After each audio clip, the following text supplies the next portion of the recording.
नमस्कार, आप देख रहे हैं एचटीवी न्यूज। मैं हूं रणधीर कुमार। उत्तर बिहार की प्रमुख खबरों की शुरुआत में डालते हैं आज की सुर्खियों पर एक नजर।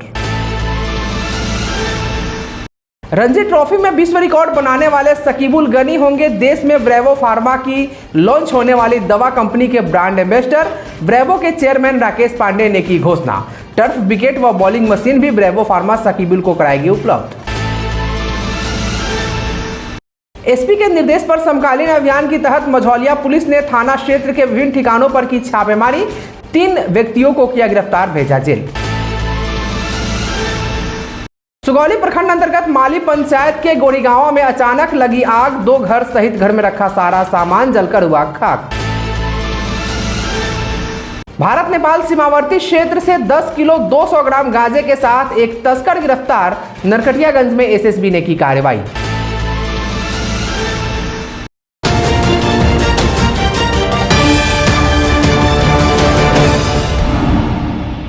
ब्रेवो फार्मा के चेयरमैन राकेश पांडे ने रणजी ट्रॉफी के पदार्पण मैच में विश्व रिकॉर्ड कायम करने वाले पूर्वी चंपारण के हरफनमौला खिलाड़ी शकीबुल गनी को देश में लॉन्च होने वाली प्रतिष्ठित कंपनी ब्रेवो फार्मा की दवा का ब्रांड एम्बेसडर बनाने का ऐलान किया है। शनिवार की देर शाम अगरवा स्थित उनके निवास पर शकीबुल गनी से मुलाकात के बाद ब्रेवो फार्मा के चेयरमैन ने यह घोषणा की। नेशनल क्रिकेट एकेडमी एनसीए से लौटने के बाद शकीबुल गनी और ब्रेवो फार्मा में करार की प्रक्रिया पूरी कर ली जाएगी। गौरतलब है कि रविवार को शकीबुल एनसीए कैंप के लिए बेंगलोर रवाना हो गए हैं। मौके पर प्रेस को जानकारी देते हुए ब्रेवो फार्मा के चेयरमैन ने शकीबुल गनी के आग्रह पर गांधी मैदान में एक टर्फ विकेट बनाने का एवं एक बॉलिंग मशीन भी देने की घोषणा की है, ताकि शकीबुल को निरंतर अभ्यास में परेशानी न हो। साथ ही युवा क्रिकेटरों को बॉलिंग मशीन से टर्फ विकेट पर अभ्यास का मौका मिल सके। देखिए, ऐसा है कि मैं बाहर था इंडिया से जब ये रणजी खेल रहे थे। सबसे पहले तो इनके माता पिता और इनके भाई बंधु, इनके मित्रों को बहुत बहुत बधाई हो कि इन्होंने बहुत बड़ा काम किया, और स्पेशल इनको बधाई हो। तो उस समय फेसबुक पे आया कि इन्होंने रणजी में 13 शतक मारा है, और बहुत अच्छा लगा कि भाई चंपारण से कोई बच्चा इतना बड़ा काम करके आया हुआ है, वर्ल्ड रिकॉर्ड जैसा है। तो मुझे लगा कि कुछ करना चाहिए भाई। फेसबुक पे लिखने से तो कुछ होगा नहीं, और फेसबुक पे बधाई देना एक चलिए एक औपचारिकता होती है, लोग करते हैं, लेकिन ये चंपारण के हीरो हैं, तो इस हीरो को जो डिज़र्व करते हैं वो देना हम लोग का कर्तव्य बनता है। तो हम लोगों ने ये डिसाइड किया है कि अभी साकिब साहब जो हैं ब्रावो की जो दवा है उसके ब्रांड एम्बेसडर रहेंगे पूरे इंडिया में। और बिहार में प्लांट अभी लग रही है, तो परमिशन सब मिल गया है, तो दिसंबर से चालू हो जाएगा। तो बेसिकली ये हमारे साथ इनका कॉन्ट्रैक्ट है, और ये ब्रावो के को रिप्रेजेंट करेंगे एज ए ब्रांड एम्बेसडर।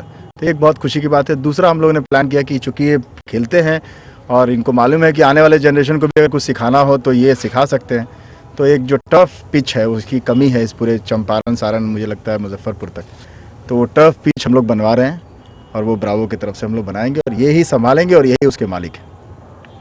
तो ये है एक प्लान। और देखिए, अपने हम लोग किसी से भी प्रमोशन करवा सकते थे ब्रांड का, हम लोग किसी एक्टर को हायर कर सकते हैं, किसी हीरो को हायर कर सकते हैं, लेकिन आपके गांव का हीरो, आपके शहर का हीरो अगर आपको मिल जाए तो फिर बाकी दूसरे शहर के हीरो और दूसरे राज्य के हीरो की ज़रूरत नहीं है अपने आप को प्रमोट करने के लिए। तो आत्मनिर्भर बनाना है तो हर क्षेत्र में बनाना होगा, और अपने लोगों को पहले बनाना होगा, और ये मेरे अपने लोग हैं तो मैं इनके साथ काम करना पसंद करूँगा। ब्रावो कंपनी भी काफ़ी खुश होगी, चलो एक अपना गाँव का भाई, अपना शहर का भाई, अपने घर का भाई, उसका ब्रांड एम्बेसडर है, उसको प्रमोट कर रहा है। इस दौरान मौजूद शकीबुल गनी ने पत्रकारों से बात करते हुए क्या कहा, सुनिए। ब्रावो ने आपको ब्रांड एम्बेसडर बनाने का पेशकश किया, क्या कहेंगे इसके आप? जी हाँ, सबसे पहले तो मैं राकेश भैया का शुक्रिया अदा करूंगा कि इन्होंने मेरे घर पे आया, और काफ़ी बड़ी बात है कि इन्होंने मेरे घर पे आया। और ये बात रहा एम्बेसडर का, तो बहुत बड़ी बात है, मेरे काफ़ी प्राउड फील हो रही है। बहुत अच्छा लगा भी इनका, मतलब इतने सारे चंपारण आए लोग, बहुत सारे मिले लोग, इन्होंने जो किया ये इनके लिए मेरे दिल से शुक्रिया, थैंक यू रहेगा भैया। कभी सोचे थे कि आप भी कभी किसी कंपनी, बड़ी कंपनी का ब्रांड एम्बेसडर बनेंगे, और आपके पास ऑफर आएगा, मोतिहारी में आएगा, वो भी मोतिहारी के आदमी लेके आएगा? नहीं, ऐसा तो सोचा नहीं था, बट भैया ने ऐसा कर दिया कि अब मतलब वो पूरा हो गया सोचना। क्या है आगे की प्लानिंग, क्या है आगे का? मेरा प्लानिंग यही रहेगा, अपना क्रिकेट पे फोकस। बाकी इन्होंने मतलब जो भी बनाया इस पर थोड़ा बहुत तो इन पे ही ध्यान देना पड़ेगा, बाकी मेरा पूरा फोकस क्रिकेट पे ही रहेगा। आपके लिए एक और घोषणा की है कि टर्फ पिच बनाने का घोषणा की है? जी हाँ, ये भी काफ़ी बड़ी बात है कि मोतिहारी ऐसा डिस्ट्रिक्ट में मतलब शुरू से ही हम लोग मैट पे ही खेलें, तो टर्फ विकेट बन रहा है, बहुत बड़ी बात है हम लोग के लिए, और यहाँ से थोड़ा बहुत और हम लोग का क्रिकेट इम्प्रूव हो सकता है। और क्या चंपारण के खिलाड़ियों के लिए कोई संदेश? बाकी चंपारण जो भी है अभी अच्छा चल रहा है। जैसे अभी हम लोग हेमंत ट्रॉफी खेले, सेमीफाइनल खेले, सारी मतलब जितने भी प्लेयर है बहुत अच्छा कर रहे हैं।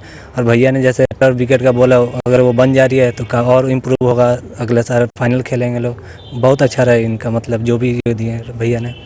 हर एक खिलाड़ी के मतलब कि एक सपना होता है कि अंतर्राष्ट्रीय स्तर पर जाए, और पैसे की कमी के कारण नहीं लोग जा पाते हैं, बहुत सारी प्रतिभाएं मर जाती है। ब्रावो ने आपको ये मौका दिया है, तो इस संबंध में कुछ बताइए। जी हाँ, ये बहुत सारी मतलब ऐसा होता है कि मतलब छोटे घर से हैं तो आगे खेलना मुश्किल है, बट मेहनत दिल से होती है तो सारी चीज़ आसान रहती है। और भैया ने जो भी किया है बहुत, इससे मतलब और हम लोग का मतलब फील काफ़ी अच्छा प्राउड फील होगा कि इतना बड़े मतलब भैया साथ हैं तो और आदमी दिल से खेलेगा। आगे जो भी सपोर्ट होगा इनसे मिलेगा हम लोग को। सुगौली प्रखंड में लगातार आग का कहर जारी है। इस बार माली पंचायत के गोड़ीगांवा में अचानक आग लगने से 2 घर जलकर राख हो गए। आग लगते ही घर से परिजन चीखने चिल्लाने लगे, जिसकी आवाज़ सुनकर पड़ोसी दौड़कर पहुंचे और किसी तरह कड़ी मुशक्कत के बाद आग पर काबू पाया। इस आगलगी में घर में रखा कपड़ा, बर्तन, अनाज सहित सारा सामान जलकर खाक हो गया। बताया जा रहा है कि इस आगलगी में गोड़ीगांवा निवासी राजमती देवी व बाड़ू यादव का घर जल गया है। घर जलने से परिजनों का रो रो कर बुरा हाल है। वहीं इस बाबत अंचलाधिकारी धर्मेंद्र कुमार गुप्ता ने बताया कि सूचना मिली है, कर्मचारी को भेजकर जांच कराई जा रही है। अपराध पर नियंत्रण पाने के उद्देश्य से पश्चिमी चंपारण पुलिस कप्तान के निर्देश पर समकालीन अभियान के तहत मझौलिया पुलिस ने थाना क्षेत्र के विभिन्न ठिकानों पर छापेमारी करते हुए 307 के फरार अभियुक्त सहित न्यायालय के वारंटी तथा 2 लीटर देसी शराब के साथ एक धंधेबाज को गिरफ्तार कर न्यायिक हिरासत में भेज दिया है। जानकारी देते हुए थाना अध्यक्ष अशोक कुमार ने बताया कि फरार अभियुक्त बहुअरवा कटहरी टोला निवासी स्वर्गीय पराऊ पासवान के पुत्र सुदामा पासवान और बानू छापर थाना क्षेत्र के अवरैया तिवारी टोला निवासी बांका शाह के पुत्र परमेश्वर शाह को बैराटपुर वार्ड नंबर 1 में 2 लीटर चुलाई शराब के साथ गिरफ्तार किया गया है तथा न्यायालय के वारंटी बैराटपुर वार्ड नंबर 2 निवासी गणेश शाह के पुत्र सुरेंद्र शाह को गिरफ्तार किया गया है। तीनों को मेडिकल जांचोपरांत न्यायिक हिरासत में भेज दिया गया है। इस छापेमारी दल में सहायक अवर निरीक्षक संजय कुमार और सहायक अवर निरीक्षक ललन राम दल बल के साथ शामिल थे। छापेमारी के क्रम में मझौलिया थाना क्षेत्र अंतर्गत बैराटपुर गांव से परमेश्वर शाह पिता बांका शाह, साकिम औरैया तिवारी टोला बानू छापर के निवासी हैं। ये अपने ससुराल में रहकर ठेला चलाते थे तथा साथ में दारू भी बेचते थे। इनके पास से 2 लीटर देसी चुलाई शराब बरामद किया गया है। इनके विरुद्ध मझौलिया थाना कांड संख्या 263/2022 दिनांक 17/4/2022 धारा 30 से बिहार मद्य निषेध एवं उत्पाद अधिनियम के तहत कार्रवाई की गई है और इन्हें जेल भेजा जा रहा है।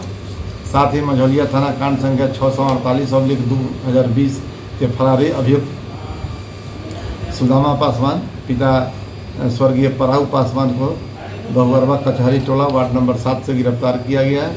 इन पर धारा 307 का मुकदमा पूर्व से दर्ज है और ये काफ़ी दिनों से फरार चल रहे हैं। इनको गिरफ्तार किया गया है।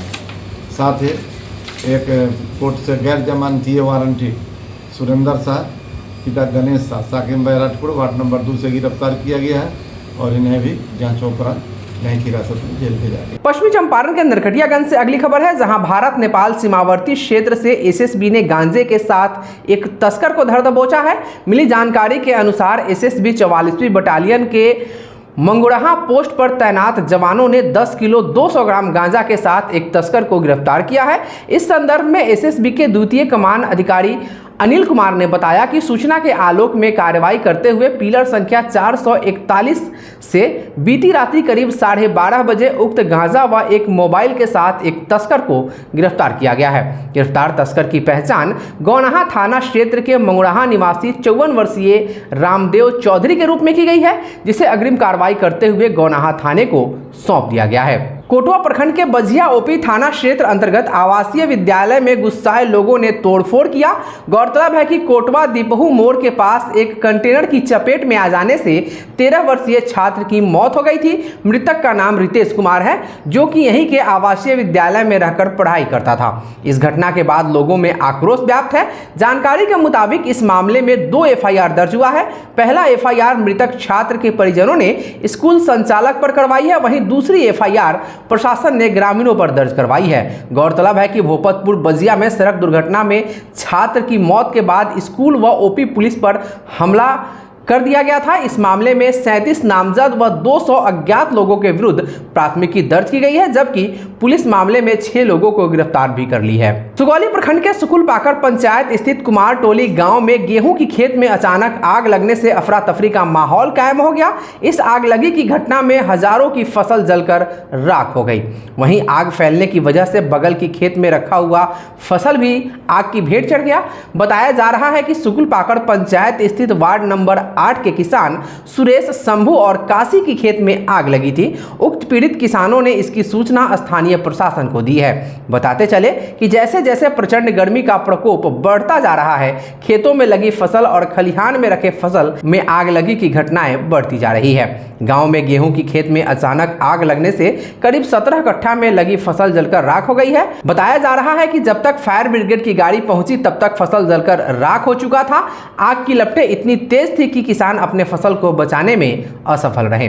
स्थानीय लोगों की माने तो खेतों में लगे थ्रेसर से निकली चिंगारी की आग से यह आग लगने की बात बताई जा रही है। वहीं पीड़ितों का रो रो कर बुरा हाल है। सुगौली में बाढ़ से बचाव के लिए अब तक रिंग बांध की मरम्मत का कार्य विभाग के द्वारा नहीं कराया जा रहा है। गौरतलब है कि सिकरहना नदी के द्वारा हमेशा कटाव होता है, जिससे सैकड़ों घर बर्बाद हो जाते हैं और यहाँ रहने वाले लोग बेघर हो जाते हैं और यहाँ रहने वाले लोग बाढ़ का दंश झेलने को विवश रहते हैं। सिकरहना नदी ने पूर्व में बांध को पूरी तरह ध्वस्त कर दिया है। इस बांध के टूटने से करीब 8 पंचायत के लोग बाढ़ की चपेट में आ गए थे। लोगों ने इस बांध की मरम्मत कराने की मांग की है। वहीं इस संबंध में पूर्व मंत्री रामचंद्र सहनी ने कहा कि सांसद के साथ साथ सिंचाई मंत्री से मिलकर इस समस्या से अवगत कराया हूं और विभागीय अधिकारियों से बात की गई है। उन्होंने कहा कि बांध मरम्मती का कार्य जल्द कराया जाएगा। लाल पर बांध की अभी स्थिति बहुत खराब है। इससे पहले जो है कि वहाँ पे काफ़ी तबाही हुआ था, वहाँ का मंजर काफ़ी खराब था, जिससे काफ़ी नुकसान हुई थी। सुगौली प्रखंड क्षेत्र में प्राइवेट इलाका बना हुआ था, लेकिन इस बार अभी तक कार्य शुरू नहीं हुआ है। क्या इस पर क्या कहेंगे आप? देखिए, वो बांध जो से काफ़ी टूट जाने से बर्बादी हुई है, खास करके नदी के उत्तर का जो इलाका है वहाँ काफ़ी क्षति 2 साल से होती आ रही है। फसलें बर्बाद हो रही है, ज़मीन भी बर्बाद हो रही है। तो यह मुख्य काम जिनकी जिम्मेवारी थी वो लोग तो नहीं कर सके, लेकिन हाल में मैं MP साहब के साथ सिंचाई मंत्री से मिला था उनके कार्यालय में। तो उन्होंने आश्वासन दिया कि कटाव निरोधक कार्य हम लोग जल्द करवा देंगे। इसकी स्वीकृति संभवतः मिल चुकी है, वो कटाव निरोधक काम वहाँ होगा। लेकिन बांध की जहाँ तक बात है, बिना कटाव निरोधक काम कराए हुए बांध नहीं बनाया, बांध बनाने से फायदा भी नहीं है। तो इसके लिए हम लोग PO से संपर्क किए हैं, DDC साहब को भी हमने कहा था, और खास करके जो यहाँ के PO हैं उन्होंने कहा था कि 15 दिन में काम शुरू करवा देंगे, लेकिन अभी तक शुरू हुआ नहीं है। तो अगर नहीं शुरू करते हैं वो, तो हम लोग व्यापक बड़े पैमाने पर संघर्ष करेंगे, आंदोलन करेंगे, लेकिन किसी भी कीमत पर बांध को बनवाना है, ये काम हम लोग करेंगे। लेकिन अब चंद महीने में बारिश होने वाली है, फिर अगर कार्य शुरू होता है तो फिर उसी तरह का मंजर देखने को मिलेगा, फिर कार्यों को रोक दिया जाएगा बारिश की वजह से। तो देखिए, अभी समय है, अभी भी ये पदाधिकारी सही हो जाएं तो काम निकल सकता है। मैं आज ही प्रयास करूंगा उनसे संपर्क करने का, PO से और DDC से भी, कि ये कटाव निरोधक काम तो हो जाएगा ऊपर से, वो तो करेगा, सिंचाई विभाग से होगा, लेकिन ये आपका मनरेगा जो फंड है उससे कराने के लिए हम आज भी बात करेंगे दोनों पदाधिकारियों से कि वो लोग काम शुरू करवाएं। क्या लगता है इससे पहले जो बर्बादी हुई थी वो इस बार फिर देखने को नहीं मिलेगी? नहीं, अंदाज लगता है कि काम हो जाएगा, समय से काम हो, हाँ, समय से काम हो जाएगा।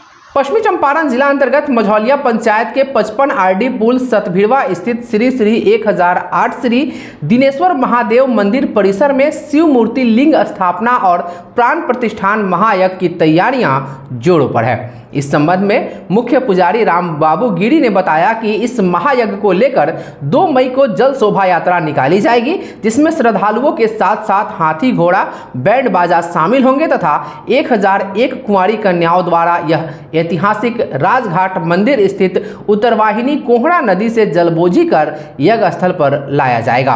पंचायत के मुखिया सत्य प्रकाश ने बताया कि इस यज्ञ का शुभारंभ 2 मई से जल यात्रा के साथ शुरू किया जाएगा तथा समापन 7 मई को श्री हनुमान आराधना तथा भंडारे के साथ होगा। उन्होंने श्रद्धालुओं से इस महायज्ञ में बढ़ चढ़कर भाग लेने की अपील की। वहीं जितेंद्र तिवारी बाबा ने बताया कि महाकाल की पूजा करने से कलयुग में घोर पापों का नाश होता है, प्राणियों में सद्भावना आती है तथा विश्व का कल्याण होता है। यज्ञ होने से वातावरण शुद्ध होता है तथा समय समय पर बारिश होती है और प्राणियों का उद्धार होता है। इस महायज्ञ को लेकर मझौलिया में श्रद्धालुओं के बीच काफी उत्साह और जोश का माहौल देखा जा रहा है। महादेव का आशीर्वाद समस्त क्षेत्रवासियों को प्राप्त हो। कहना है कि आप लोग श्रद्धांजलित होकर के महायज्ञ में पधारें, कलश यात्रा में भाग लें, विशेष करके भाग लें, यथाशक्ति दान देकर इस महायोग को सफल बनावें और पुण्य के भागी बने। क्या नाम हुआ आपका? मेरा नाम जितेंद्र तिवारी हुआ बाबा जी। ये शिव मंदिर 55 पुल आरडी पुल के पास 2/5/2022 से शिवलिंग का प्राण प्रतिष्ठा का आरंभ होने वाला है और 6/5 तक पुनौती होने वाला है। मैं सभी मझौलिया प्रखंड और पश्चिमी चंपारण के आम जनता जनार्दन से निवेदन और विनती करता हूं कि इसमें बढ़ चढ़ कर भाग लें और सहयोग करें। आज के लिए बस इतना ही। एसटीवी न्यूज़ पर प्रसारित होने वाली खबरें प्रोग्राम्स आप जीटीपीएल के चैनल नंबर 985 और डेन के चैनल नंबर 155 के साथ साथ आप अपनी सुविधानुसार मोबाइल फ़ोन पर भी देख सकते हैं। अगर आप हमें यूट्यूब के माध्यम से देखना चाहते हैं तो एसटीवी न्यूज़ के ऑफिशियल यूट्यूब चैनल को सब्सक्राइब करें और बेल आइकॉन दबाकर ताज़ा वीडियोज़ की नोटिफिकेशन प्राप्त करें। फेसबुक पर हमारे साथ जुड़ने के लिए एसटीवी न्यूज़ के फेसबुक पेज को लाइक करें और ट्विटर पर एसटीवी न्यूज़ को फॉलो करें। तमाम लेटेस्ट अपडेट के लिए देखते रहिए उत्तर बिहार का सबसे तेजी से उभरता न्यूज़ चैनल एचटीवी न्यूज़, सच की आवाज़। नमस्कार।